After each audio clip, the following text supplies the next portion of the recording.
सो hi everyone, कैसे हैं आप सब। तो जैसे कि हम 9 स्टेप्स कंप्लीट कर चुके हैं इस पीएचडी अब्रॉड एप्लीकेशन प्रोसीजर में।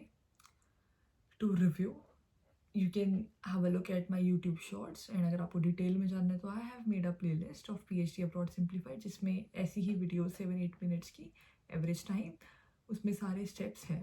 Okay, so let's start with today step, जिसके अंदर हम ये सीखेंगे कि हम मोटिवेशन लेटर कैसे बनाएं। तो पहले मैं अपने एक्सपीरियंस से स्टार्ट करती हूँ, मैंने कैसे बनाया था। तो जब मैंने स्टार्ट किया था एप्लीकेशन प्रोसीजर, तो मुझे नहीं पता था मोटिवेशन लेटर के बारे में इतना। एंड मुझे बस यही पता था कि ये यूएस में कंपलसरी होता है, not in other countries as such, because ये बहुत लंबा होता है डॉक्यूमेंट। ग्रेजुअली मुझे ये वाली चीज़ पता लगी कि वैसे तो हेक्टिक है इसको बनाना, बिकॉज आपको हर पोजीशन के लिए बनाना पड़ेगा, बट अगर आपको कोई पोजीशन बहुत पसंद है तो आप उसमें इसे यूज़ करो। You will like most likely, अगर वहाँ ओपन पोजीशन है या अगर उन प्रोफेसर के और कॉन्टैक्ट्स है तो वो आपको रिकमेंड करेंगे। बिकॉज मैंने जहाँ पर भी अपने मोटिवेशन लेटर को यूज़ करा, आई गॉट रिप्लाई, चाहे वो नेगेटिव हो बट वो काइंड ऑफ पॉजिटिव था कि लाइक उन प्रोफेसर ने मुझे कहीं और रिकमेंड कर दिया, या उन प्रोफेसर ने मुझे बोला कि 1 ईयर बाद उनके पास वैकेंसी होगी तो इफ़ आई कैन वेट। तो like this motivation letter really worked for me. अब मैंने बनाया कैसे था, ये मैंने यूट्यूब वीडियोज़ देखी थी, बहुत सारे डॉक्यूमेंट्स देखे थे एंड सबको मिक्स मैच करके अपना बनाया था। सो आपको टेम्पलेट मिल जाएगा, ये मैं यूट्यूब की कम्युनिटी पेज पे भी डालूंगी इसे एंड लिंक्डइन पे भी, तो आपको मिल तो ये जाएगा। बट आप अपना like unique banana I will suggest you, because professors बहुत सारी एप्लीकेशंस देखते हैं, तो दील गेट टू नो अगर आप कॉपी करोगे किसी का, राइट। ओके, तो स्टार्ट करते हैं। मैंने कुछ पॉइंट्स बनाए हुए हैं, so let's have a look. So सबसे पहले मोटिवेशन लेटर में आप इंट्रोडक्शन देते हो, तो अब उस इंट्रोडक्शन में आप पहले कोई ऐसी पोइट्री टाइप्स लाइन या पोएटिक लाइन या कुछ सिंपल लाइन भी लिख सकते हो, बिकॉज ये कभी कभी बैकफायर भी कर जाता है कुछ प्रोफेसर्स को या कुछ रिक्रूटर्स को नहीं पसंद होती है ऐसी poetic line, they want straight forward. But मैंने पोइटिक वाली यूज़ की थी क्योंकि वो मुझे मेरी वाइब मिलती है उस चीज़ से।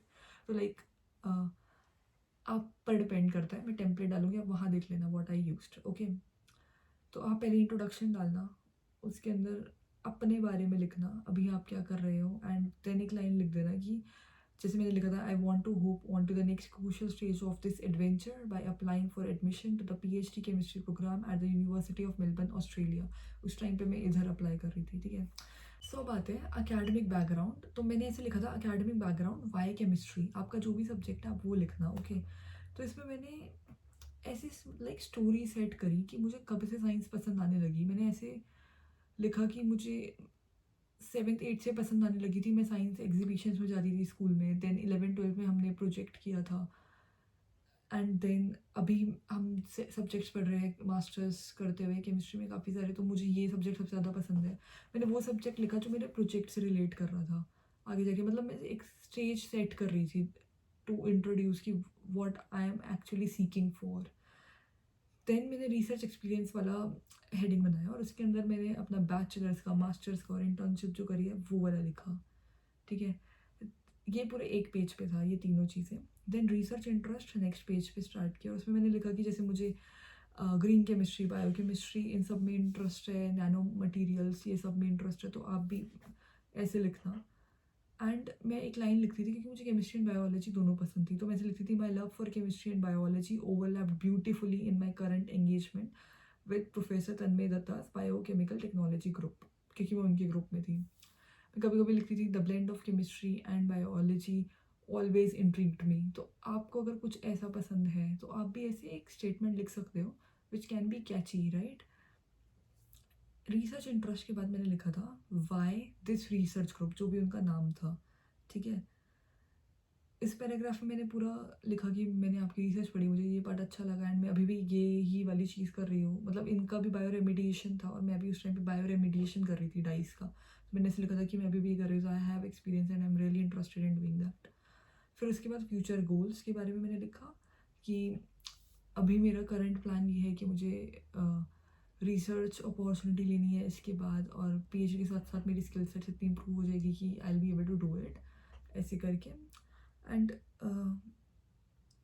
मेरा थोड़ा जो लाइक करियर प्लान है उसमें थोड़ा सोसाइटी एंड वो वाली चीज़ भी है। तो आप प्लीज़ ये मत सोचना कि ये शो ऑफ लगेगा या कुछ भी। अगर आप जेन्युइनली फील करते हो तो आप लिख सकते हो आपका जो भी गोल है, बट ऑब्वियसली वो एकदम आउट नहीं होना चाहिए, आपके इससे ओवरलैप करना चाहिए, राइट।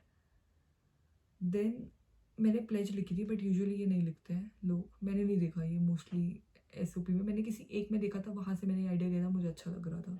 प्लेज में मतलब आई wrote something like that: I'm a hardworking, enthusiastic and interactive learner with a keen interest in scientific research, especially in the interdisciplinary field.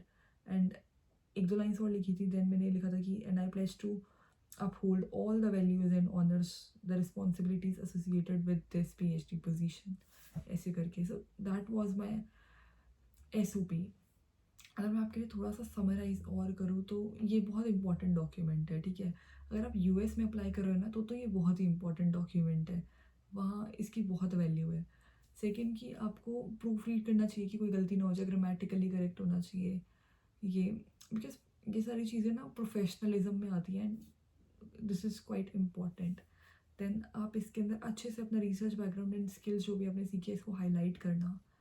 और अगर आप इनको हेडिंग्स में डिवाइड कर दोगे ना तो प्रोफेसर के लिए रीड करना इजी हो जाएगा, बिकॉज इतना लंबा लेटर है, बहुत लोग हेडिंग्स नहीं डालते हैं। रिमेंबर मैंने नहीं देखी थी हेडिंग्स जब मैं ऐसे भी रीड कर रही थी लोगों के, तो लोगों को पैराग्राफ पढ़ के देखना पड़ेगा कि ओके ये क्या हो रहा है, राइट।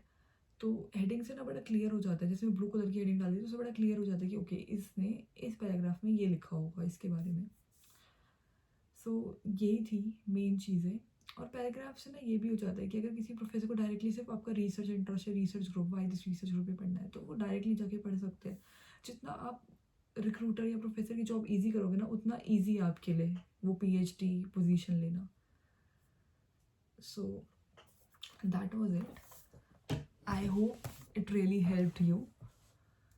सो आप लिंक्डइन पे देख सकते हो, मैंने अपलोड किया है लिंक्डइन पे टेम्पलेट, क्योंकि मे बी कम्युनिटी पेज में डालने में थोड़ा सा लेट हो जाए, बट लिंक्डइन पे है so you can have a look. So I hope it really help you. I will see you in the next video. Thank you so much, have a good day ahead, bye.